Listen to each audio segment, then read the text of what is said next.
Hello everyone and welcome back to the Witch of Bees and Bones.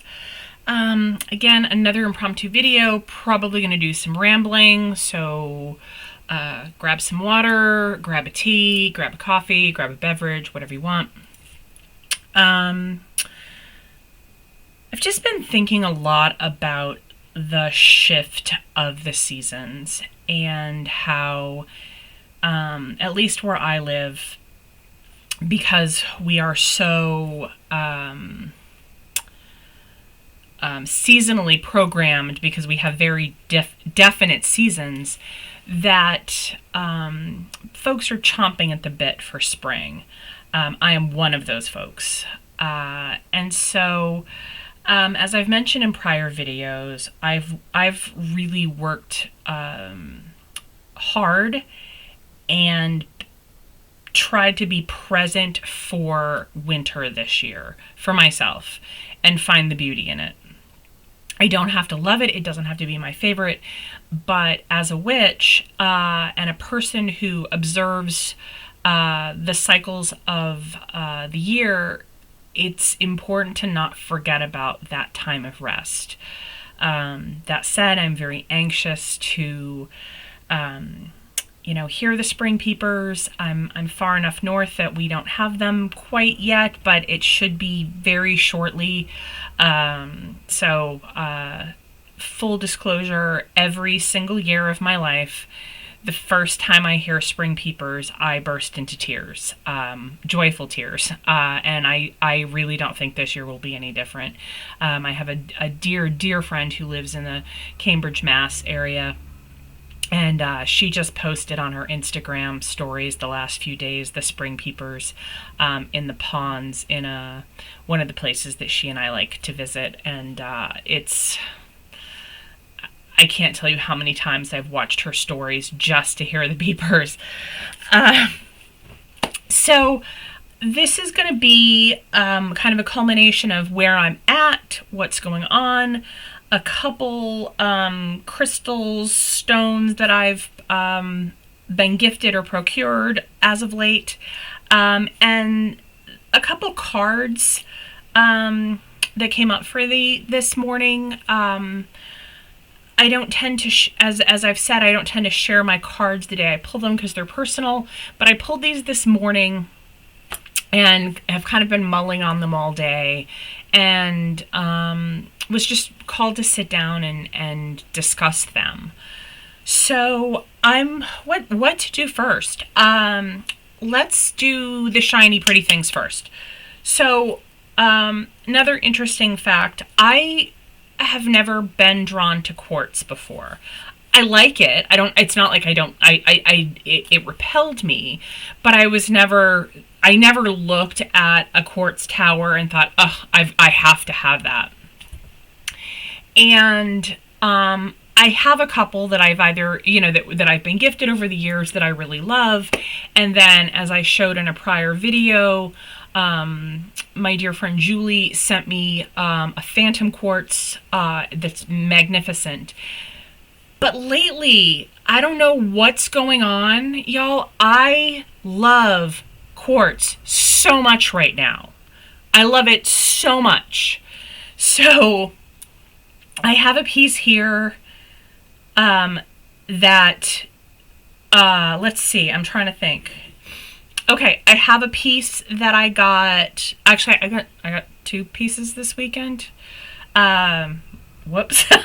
And then a piece that, again, my friend Julie saw in a shop, and I had said to her, like, if you see anything that, calls to you for me, send me a picture. If I love it, I can Venmo you. And she sent me a picture of a couple things, and I was like, no, not really. And I was like, what about the one in the back? And so she sent me a picture of just it. I'm like, yes, that's it, please, thank you. So she sent that to me, which was lovely.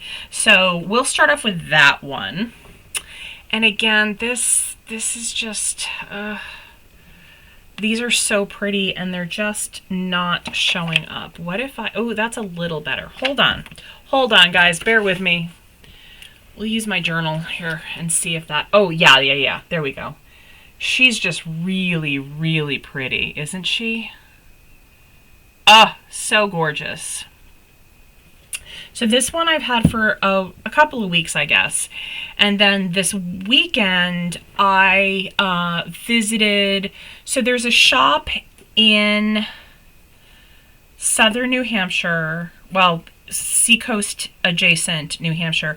I will link these folks, both of these places down below.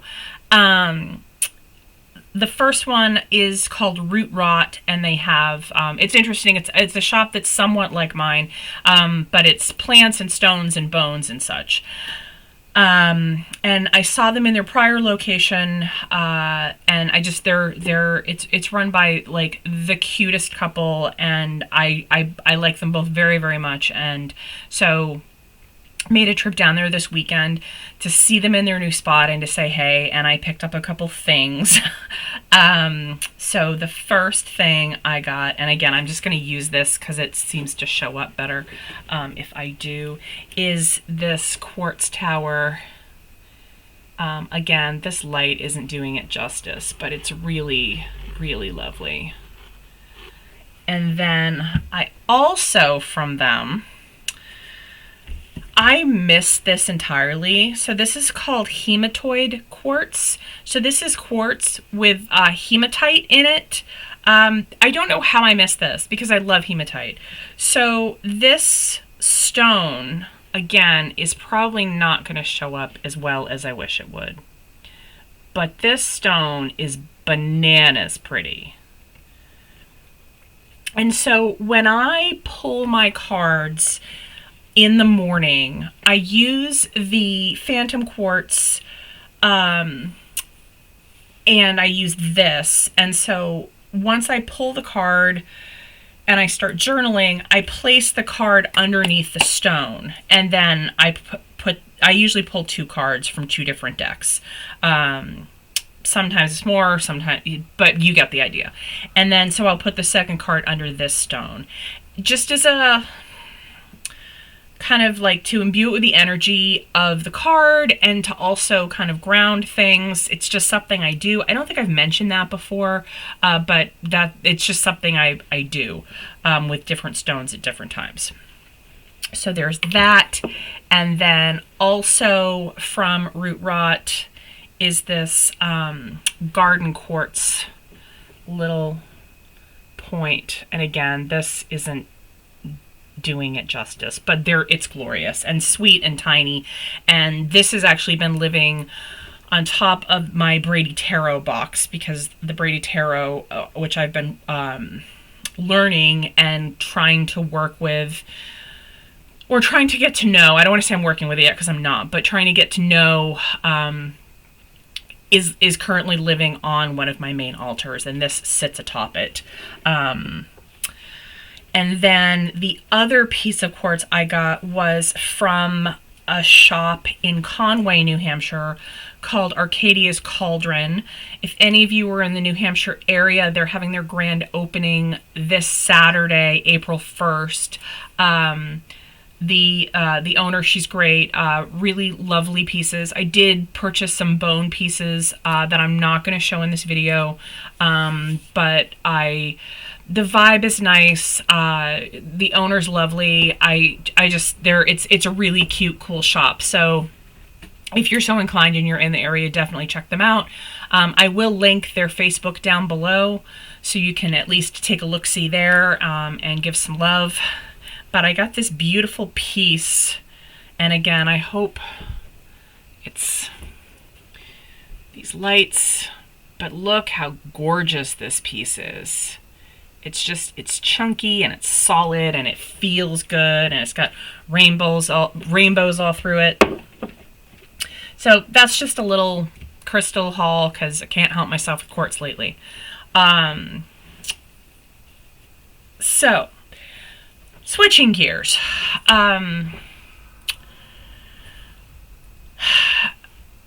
know that I've talked about doing my, and again, I still don't love the term inner child. I don't care for it. So I'm going to call it inner work, or I don't know. I haven't settled on a term yet. And again, I don't have a problem. I just want to be very clear about this. If you refer to the work you do as your inner child work, get it. I have no issue with that.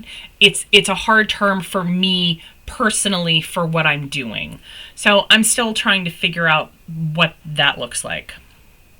But I've, put the brakes on some of my shadow work, or actually kind of shifted my shadow work a little bit.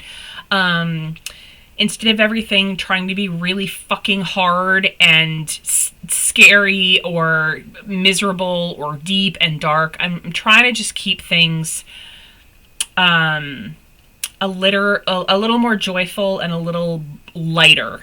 And again, I'm a left-hand path witch. I'm not abandoning the left-hand path.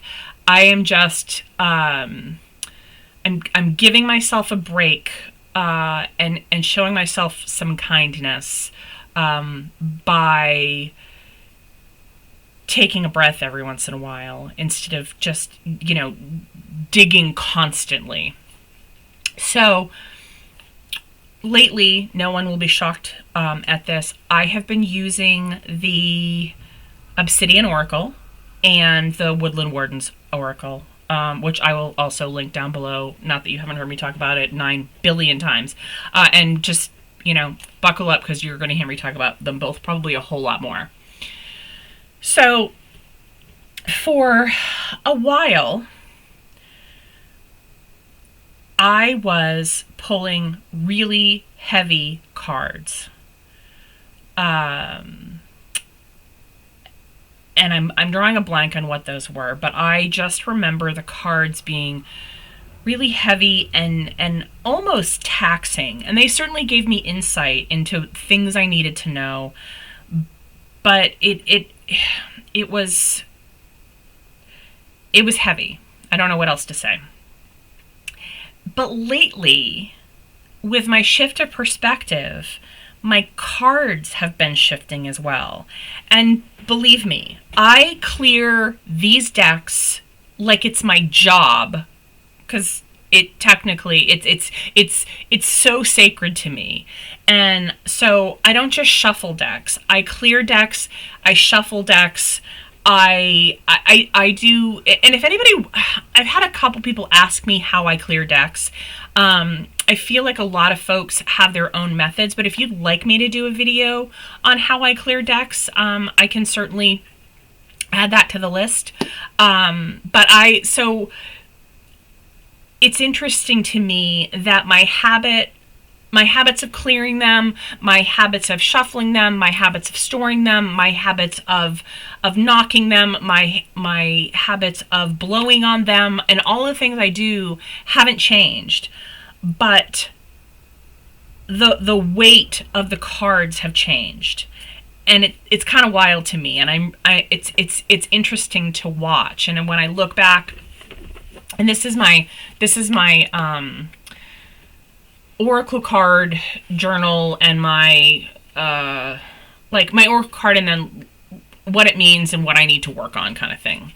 And when I look at the beginning of this, and how heavy everything was, and how hard everything was, and how taxing or how almost ominous in a lot of cases, and now I'm pulling cards that they're still serious, but they're not, there's like a breath of fresh air. And I know that part of that is we're going into spring. Part of that is like I'm trying to change my perception of certain things. I'm trying some things on to see how they work. That's another thing I want to mention. I've been a practicing witch for my whole life, even before I knew what that meant. And I think it's really easy to get set in our ways. I've certainly been set in mine. So I think it's important to keep learning and keep experiencing things and keep trying things. And it's important to me that nobody feels like, I don't want somebody watching this video or any video of me or anyone else and be like, oh, they have it all figured out. They know exactly what they're doing. We're all a fucking disaster in one way or another, frankly and honestly. I've worked really, really hard and I'm proud of who and how I am, but that doesn't mean that I'm not fallible. That doesn't mean I don't make mistakes, and that doesn't mean that I don't continue to learn every single day. And so I have shifted my perception on certain things. Who I am in my practice and what's important to me has never faltered. But I like to see things from different sides. And so I'm approaching things a little differently right now. And the cards are reflecting that. Another tangent. There you go, guys. So from the Woodland Wardens, and I've pulled this card before. And the tenor of the card was a tough one because it's starting over. And so, you know, a snake, rebirth, sheds its skin, new life, and then fern is for protection. Now, again, I have a pet snake. I have a snake tattooed on my arm. I have ferns tattooed all over me. I have ferns in art all over my house. I have ferns all over my property. So both of these things are really dear to me. But when I first started pulling this card, I gotta tell you, the concept of starting over was like, fuck, do I really have to? Like, I'm over 50. Why do I have to keep starting over? And now I'm pulling this card. I'm like, oh my God, I get to start over. Like, I get to do something else or something different or try something new. This is incredible. And so again, it's all about the perception. And I don't know, there's just something really exciting about that to me. So where it was daunting before, it's exhilarating now. It's not the, oh, I have to start over, but I get to start over. And I'm appreciating that shift of perspective. I've had a lot of changes in the last several months of my life. And they've knocked me on my ass, and they kind of came consecutively. Boom, boom, boom, boom, boom. But I'm standing. I've survived everything else up until this point. So, you know, I never thought I wasn't going to survive, but I feel like I have this new perspective on things, and I'm really, really enjoying it. Not to say things aren't hard, not to say that, you know, I don't get upset or there aren't difficulties, but I'm digging this. And then this, excuse me, this Obsidian Oracle card, and I think I shared it in my last video or the video before, like, I am not a full moon girly. I'm just not. I am a crescent moon, or, well, I'm a new moon or a crescent moon. And specifically, I am the waxing crescent moon. And so I pulled this card today. First time I've ever pulled this card out of this deck. And I've been using this deck for months. Like months. First time I pulled this for myself, and I've not pulled it for a reading for clients either. So that's always fun when you pull a new card and get to learn something. So I sat with a card, and I was thinking about it and what it meant to me, because I like to do that before I look at the book. And it also has this, like, coming out of the dark moon, you know, so like it's kind of like a rebirth. It's a starting over. And I was like, oh. And again, and I know probably a lot of you feel this way, when your decks and your cards work together, it's electric. And so I opened up the book because I of course like to see what it had to say, and it says Waxing Crescent Moon. Key points. Focus, ask for help, and release doubts. When the moon is in its waxing phase, it is moving and transitioning from new to full. It is becoming more visible because more and more light is reflected off the moon every night. It follows the same journey every cycle, as it increases from crescent to quarter. And then it goes on to say, you need to really focus on what you want and to invite magic and manifestation in, and ask for help to give you the best start. And so that's the gist of it. So I read that, and I got a little pang in my stomach. I don't like asking for help. I frankly suck at asking for help.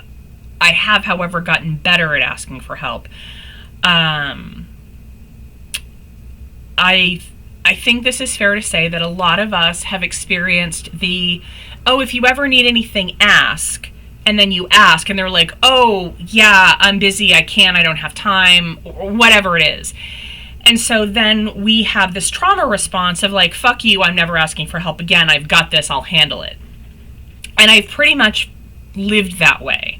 I've got this, I'll handle it, I don't need anybody, I don't, like, not only do I not want your help, I will not ask for your help, and I will not accept your help if it's offered. Like, no. Because you get tired of being disappointed. But when you raise your expectations and the caliber of people you're around, and you surround yourself with folks that really care, it becomes slightly easier to ask for help.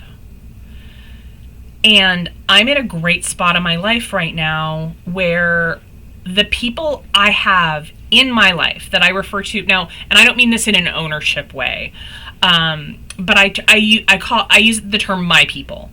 And that means if you're hurt, injured, scared, in trouble, whatever it is, I can call you or you can call me, and it can be 2:00 in the morning in a fucking blizzard, and like, no questions, like getting in our car, getting on a plane, whatever it is. I don't have a lot of those people because I don't need a lot of those people, because the quality of the people I do have is superb for one of the first times in my whole life. And so where I got that pit of like asking for help, I don't currently have anything I need help with. But I am going to keep that in mind, because something's going to come up and I'm going to need somebody to listen, or I'm going to need to bounce ideas off of somebody, or I may need actual like help with something. And I'm going to try to be mindful of asking for that help. Because sometimes we need help, and I have never not wanted to help somebody I love, and I have the same respect for the people that love me. So I just wanted to offer that. I know this has been rambly and kind of long, but these are just some things that have been on my mind. Again, there's a couple things I'm working on for other videos. One of them I'm waiting for something, and another one I'm not happy with where I'm at with it yet. But those are forthcoming. And I appreciate all of you so much, and you're all so lovely. And I love your comments. I would love for you to find something beautiful, and I don't care if it's eating something delicious or looking at something beautiful or listening to something, whatever it is. Just take in some beauty, and please be kind to yourself, because you deserve it, and that's really important. So I will be back with you very soon. Be well, and I will see you all soon.